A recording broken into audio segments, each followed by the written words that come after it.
Hello, everyone. Today, we are going to discuss Semester 7 Mechanical Engineering Advanced Manufacturing Technology. Thank you, Professor Ananya. This subject is the backbone of mechanical engineering and helps students connect theory with real-world manufacturing technology. নমস্কার, চলুন আজ একটা দারুণ জিনিস নিয়ে কথা বলা যাক। Advanced machining. নামটা শুনে ভারী লাগলেও আসলে এগুলো হলো আধুনিক ইঞ্জিনিয়ারদের হাতে থাকা কিছু নতুন আর খুব শক্তিশালী টুলস, যা দিয়ে ভবিষ্যতের অসাধারণ সব জিনিস বানানো সম্ভব। তো আর দেরি কেন? আচ্ছা, একটা জিনিস ভাবুন তো, আপনাকে এমন কিছু একটা কাটতে বা শেপ করতে বলা হলো যে আপনার কাছে থাকা যে কোনো টুলের চেয়েও অনেক বেশি শক্ত। ব্যাপারটা অনেকটা কাঠের বাটালি দিয়ে হিরে খোদাই করার মতো, তাই না? প্রায় অসম্ভব একটা কাজ। ইঞ্জিনিয়ারদের সামনে ঠিক এই চ্যালেঞ্জটাই এসেছিল, আর এর সমাধান খুঁজতে গিয়েই জন্ম হলো একেবারে নতুন এক প্রযুক্তির। আসল খেলাটা হলো পুরনো আর নতুন পদ্ধতির মধ্যে। ট্র্যাডিশনাল মেশিনিংয়ে ব্যবহার হতো ব্রুট ফোর্স বা বাহুবল, মানে একটা শক্ত টুল সরাসরি ওয়ার্কপিসের ওপর চাপ দিয়ে ম্যাটেরিয়াল সরাতো। কিন্তু অ্যাডভান্সড মেশিনিংয়ে আমরা ব্যবহার করি ফোকাসড এনার্জি। এখানে প্রায়শই টুলের সাথে ওয়ার্কপিসের সরাসরি কোনো টাচই হয় না, শক্তিটাই সব কাজ করে দেয়। আর এটাই হলো আসল ইনোভেশন। তাহলে প্রশ্ন হলো, যেগুলোকে মেশিন করা অসম্ভব মনে হচ্ছিল সেগুলোর সমাধান কিভাবে এলো? উত্তরটা হলো, ইঞ্জিনিয়াররা বিভিন্ন ধরনের শক্তিকে কাজে লাগানোর উপায় খুঁজে বের করলেন। চলুন এই নতুন শক্তির উৎসগুলোকেই আমাদের নতুন টুলকিট হিসেবে দেখে নিই। এই টুলকিটে মূলত 3 ধরনের শক্তি আছে। এক, মেকানিক্যাল এনার্জি, যেখানে ভাইব্রেশন বা জলের হাই স্পিড জেটের মতো ফিজিক্যাল ফোর্সকে একদম নতুনভাবে কাজে লাগানো হয়। 2, থার্মাল এনার্জি, যেখানে লেজার বা প্লাজমার মতো মারাত্মক তাপ দিয়ে ম্যাটেরিয়ালকে গলিয়ে বা উবিয়ে দেওয়া হয়।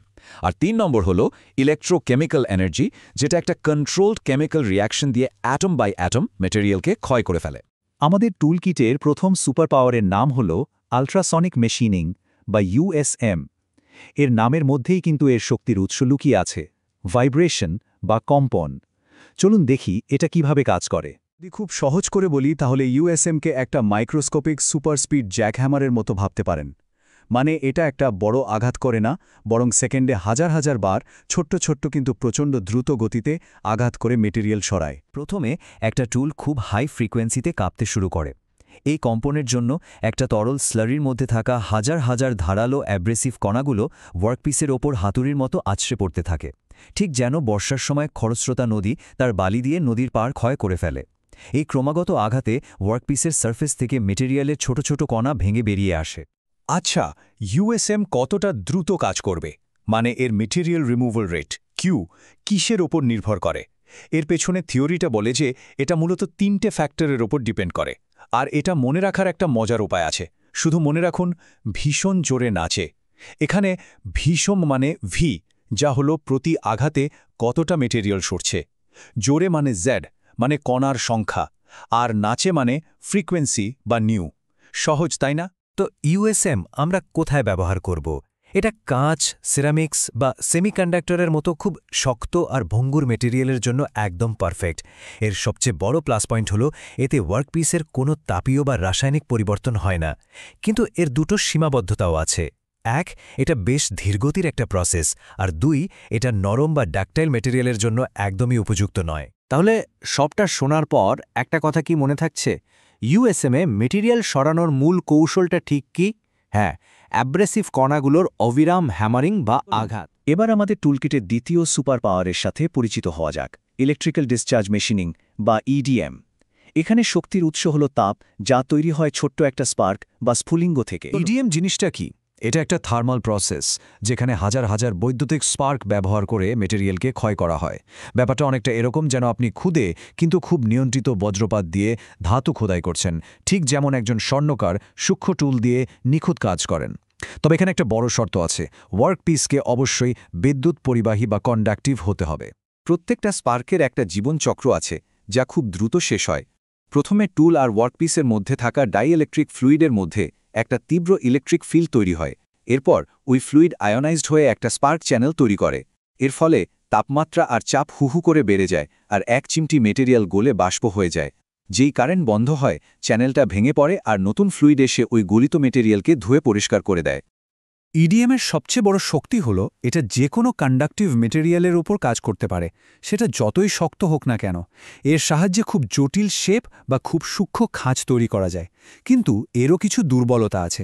এর মেটেরিয়াল রিমুভাল রেট বেশ কম আর সারফেসের ওপর একটা পাতলা রিক্যাস্ট লেয়ার তৈরি হয় যা মেটেরিয়ালের প্রপার্টি বদলে দিতে পারে। তাহলে একটা প্রশ্ন, ইডিএম দিয়ে কাঁচ বা সেরামিকের মতো মেটেরিয়াল কেন মেশিন করা যায় না?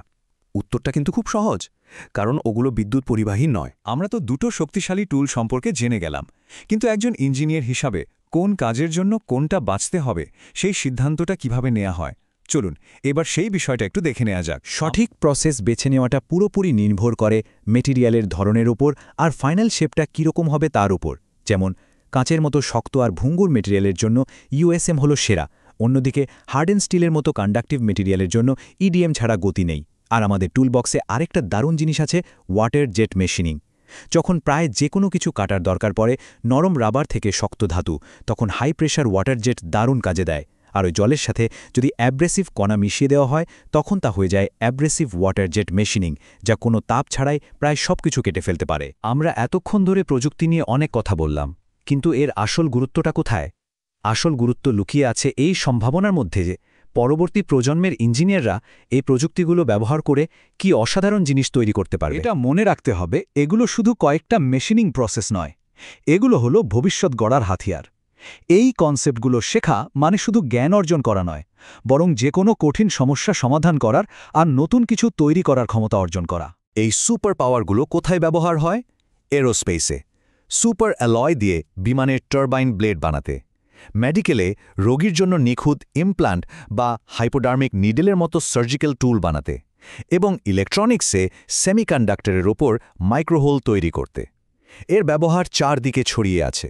শেষ কথা হলো, অ্যাডভান্সড মেটেরিয়ালকে ইচ্ছেমতো আকার দেওয়ার ক্ষমতা থাকা মানেই হল নেক্সট জেনারেশন টেকনোলজি তৈরির ক্ষমতা থাকা। আরও দ্রুতগতির জেট ইঞ্জিন থেকে শুরু করে জীবন বাঁচানোর মেডিকেল ডিভাইস, সব কিছুর পেছনে এই প্রিন্সিপালগুলো কাজ করছে। এগুলো বোঝাটাই হলো প্রথম ধাপ। তাই শিখতে থাকুন, কৌতূহলী থাকুন আর ভবিষ্যতের জিনিস বানানোর জন্য প্রস্তুত হন। এখন যখন এই অসাধারণ টুলকিটটা আমাদের হাতে, তখন আসল প্রশ্নটা হলো, কোন অসম্ভব জিনিসটাকে আমরা এবার বাস্তবে রূপ দেব? ভাবার মতো বিষয়, তাই না?